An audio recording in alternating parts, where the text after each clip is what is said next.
না, সবাই প্রফেশনাল আসলে। যারা টিম গঠন করে তারাও প্রফেশনাল, প্লেয়াররাও প্রফেশনাল, অ্যাজ এ কোচ আমিও প্রফেশনাল। সো খেলায় হার জিত থাকবেই, হ্যাঁ, এটা সবাইকে মেনেই আসতে হবে। বাট আমরা আমাদের যথেষ্ট এফোর্ট দিয়ে খেলছি কিনা, আমাদের প্ল্যানিংগুলো ভালো হচ্ছে কিনা, হ্যাঁ। সো ক্লাবের পক্ষ থেকে যে এফোর্টটা তারা দিচ্ছে, এটা তাদেরকে আমি মানে কংগ্রেচুলেট করি, ধন্যবাদ জানাই যে তারা যথেষ্ট এফোর্ট দিচ্ছে প্লেয়ার নেওয়ার ক্ষেত্রে। সো বাকিটুকু কাজ আমাদের প্লেয়ারদের এসে দাঁড়ায়। সো আমরা আমাদের পক্ষ থেকে এখন পর্যন্ত সবাই আমাদের সর্বোচ্চ দিয়ে চেষ্টা করছি। তো একটা খেলা আমরা বাজেভাবে হেরেছি, এত রান করার পর আমরা ক্রাইম ব্যাংকের সাথে হেরে গিয়েছি।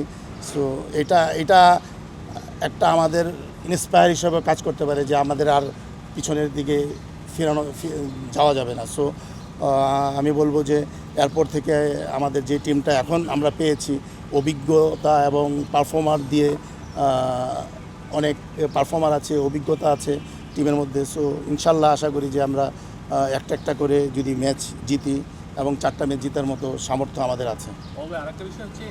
ম্যাচটা খেলুক, তারপরে বোঝা যাবে যে কয়টা ম্যাচ খেলবে। সো প্রতিটা ন্যাশনাল টিমের প্লেয়ার যারা আছেন তারা হয়তো 5 তারিখ পর্যন্ত খেলতে পারবে, এটা আমরা জানি সবাই। সো নাহিদ আপাতত আমরা কালকে ম্যাচটা নিয়েই চিন্তিত, ওইটা খেলুক, তারপরে বোঝা যাবে যে এরপরে ম্যাচটা খেলবে কি খেলবে না। পয়েন্ট টেবিলটা নিয়ে একটু আপনি বলছিলেন আপনারা টপে আছেন, কিন্তু আরও 3-4টা টিম আছে বেশ কাছাকাছি আর কি, মানে একটা ম্যাচ হয়তো এদিক সেদিক হলে এটা চ্যাম্পিয়নশিপ ফাইটে একটা মানে বড় প্রভাব ফেলতে পারে। আবহাওয়া মিলে যাচ্ছে, দুর্গঞ্জ আছে। তো আপনারা এখন এই অবস্থায় টুর্নামেন্টের এই স্টেজে মানে এটা কেমন এনজয় করছেন যে প্রত্যেকটা ম্যাচই আপনাদের জন্য খুবই ইম্পর্টেন্ট হয়ে উঠছে, বা লিগটা যে কম্পিটিটিভ হচ্ছে, এখন যে স্টেজে লিগটা আছে আপনারা এখান থেকে চ্যাম্পিয়ন হওয়ার জন্য কোন জিনিসটা গুরুত্বপূর্ণ মনে করেন? হ্যাঁ, যদিও আমরা 2 পয়েন্টে বেশি আছি, তো এটা এমন অনেক বেশি ফারাক না আসলে। সো একটা খেলা অন্যরকম ডিসিশন হলেই আবার সবাই সমকক্ষ হয়ে যাবে। সো এইটা অবশ্যই যে খুবই মানে চ্যাম্পিয়নশিপের জন্য একটু কষ্টদায়ক যে প্রতিটা ম্যাচে ভালো খেলতে হবে এবং এই যে 4টা ম্যাচ আছে প্রতিটা ম্যাচে জিততে হবে যদি আমরা চ্যাম্পিয়ন হতে চাই। সো এই বছরটা আমাদের বিশেষ করে মোহামেডান যেরকম টিম বানিয়েছে এবং পাশাপাশি আর 2-1টা টিম, বিশেষ করে আমি বলবো মোহামেডানকেই যে তারা যেভাবে টিম গঠন করেছে সব স্টারদেরকে নিয়ে। সো এইটা খুব মানে অ্যাজ এ কোচ এটা খুব চ্যালেঞ্জিং। বিশেষ করে দেখা যাচ্ছে যে যেই সিজনে ক্রিকেট খেলা হচ্ছে 5+ স্টার রেটিং প্রাপ্ত দেশের সর্বোচ্চ বিদ্যুৎ সাশ্রয়ী ওয়ালটন এসি স্মার্ট কমফোর্ট এখন নেক্সট লেভেলে, এবং 6টা মাঠে খেলা হচ্ছে, এক একটা মাঠ এক এক রকম বৃষ্টি। সো খুবই চ্যালেঞ্জিং। অনেক স্টার দিয়েও কিন্তু আপনি বৃষ্টি হলে 2 পয়েন্ট চলে যেতে পারে। মাঠ ছোট হইলে অনেক অন্যান্য টিমেরও মানে একটা টিম হয়তো দিন না, অন্য টিম ভালো খেলে ফেললো। সো এই জিনিসগুলো অনেক কিছু ম্যাটার করে, যে কি বলে ছোট মাঠ বা বৃষ্টির সিজন, টসটা অনেক ফ্যাক্টর হয়ে যায়। সো এই জিনিসগুলো অনেকটা মানে টেনশনের কাজ করে। অ্যাজ এ কোচ হিসাবে আমি খুবই বিশেষ করে আমার কোচিং ক্যারিয়ারের এই বছর আমি অনেক বেশি কি বলবো যে এক্সাইটেড বলবো বা খুব আতঙ্কিত আর কি,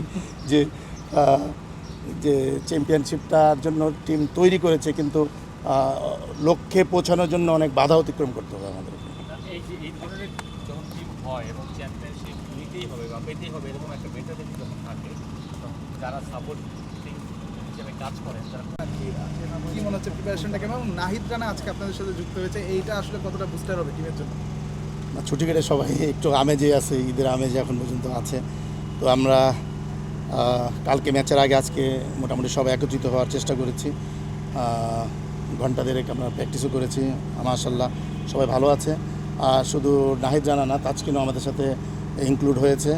সো আমরা যতটুকু সম্ভব পেরেছি আমাদের টিমটাকে আরও শক্তিশালী করার, যেহেতু কালকে ম্যাচটা আমাদের জন্য অনেক ইম্পর্টেন্ট।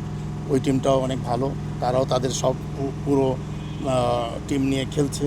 সো আমার কাছে মনে হয় যে খুব ভালো একটা ম্যাচ কালকে হবে ইনশাল্লাহ। বাবুল ভাই, এখানে একটা ইয়ে হচ্ছে যে আপনি বললেন 2-3 জনের কথা যারা এড হচ্ছেন, আপনারা অলরেডি অনেক স্টার প্লেয়ার আপনাদের টিমে আছে। তো এইটা কি একটু মানে আপনি কোচ হিসেবেও একটু কেমন যে একটু কঠিন হয়ে যায় যে একাদশে কীভাবে সাজাবেন, বা একটা কম্বিনেশন আপনারা খেলছিলেন সেখান থেকে আবার একটু সরে আসা, এটা কীভাবে হ্যান্ডেল করছেন? না, এটা ঠিক আছে। বেশি স্টার প্লেয়ার বা বেশি অতিরিক্ত প্লেয়ার হবে বা সমকক্ষ অনেকগুলো স্টার প্লেয়ার হলে একটা সমস্যা হয়। সো সবাই কিন্তু জানে এবং বোঝে যে কোন ম্যাচের সাথে কোন কম্বিনেশনটা যাবে। এইটা সবাই ম্যাচিউর। সো সেই ক্ষেত্রে আমার মনে হয় না অতটা বেশি আমার ক্ষেত্রে সমস্যা হয়, কারণ টিম ফার্স্ট। টিম জেতার জন্য যে টিমটা প্রয়োজন আমার ওই টিমটা সিলেক্ট করতে সুবিধা হয়। হ্যাঁ, অতিরিক্ত প্লেয়ার হলেও যে সমস্যা হয়, আবার অনেক রিজার্ভ বেঞ্চটা অনেক সমৃদ্ধ থাকলে টিম বানাতে সুবিধা হয়।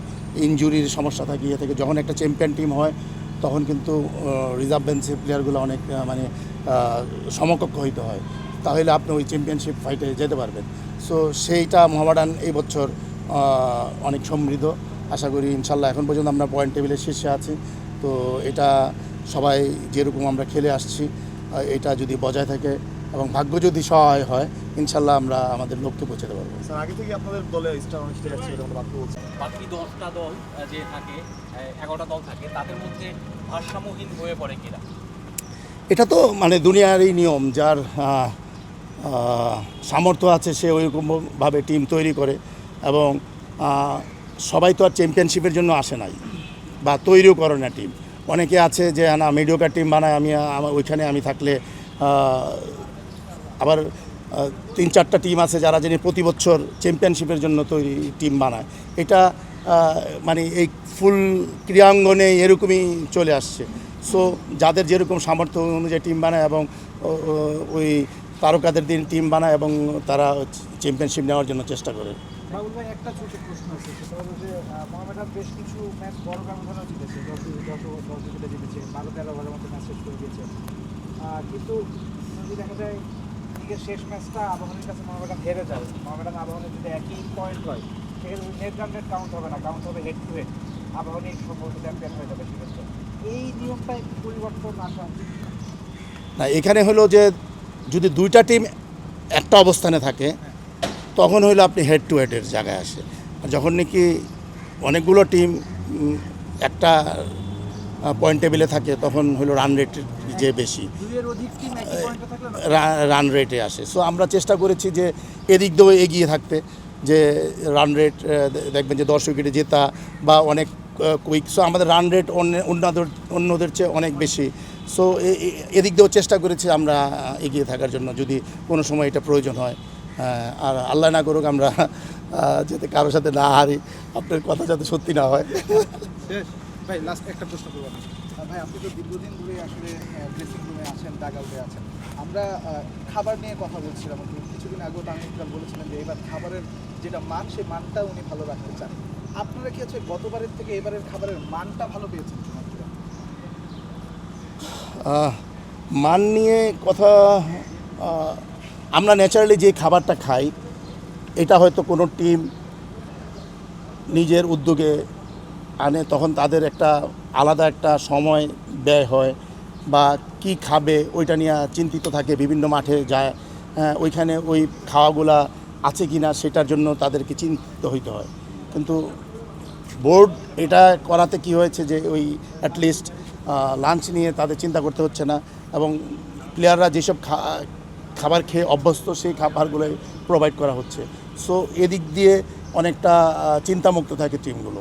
সো আমি বলবো যে এটা খুব ভালো ইনিশিয়েটিভ। গতবার কি ক্লাবগুলো নিজেরাই সবসময় আগে এতদিন পর্যন্ত যা ছিল যে ক্লাব অ্যারেঞ্জ করতো খাবারগুলো, এই বছরই শুধু খাবারগুলো বিসিবি, বিশেষ করে লাঞ্চটা আর কি বিসিবি দিচ্ছে। সো এটা খুব ভালো ইনিশিয়েটিভ এবং আমাদের পক্ষ থেকে আমি বোর্ডকে ধন্যবাদ জানাই। Thank you.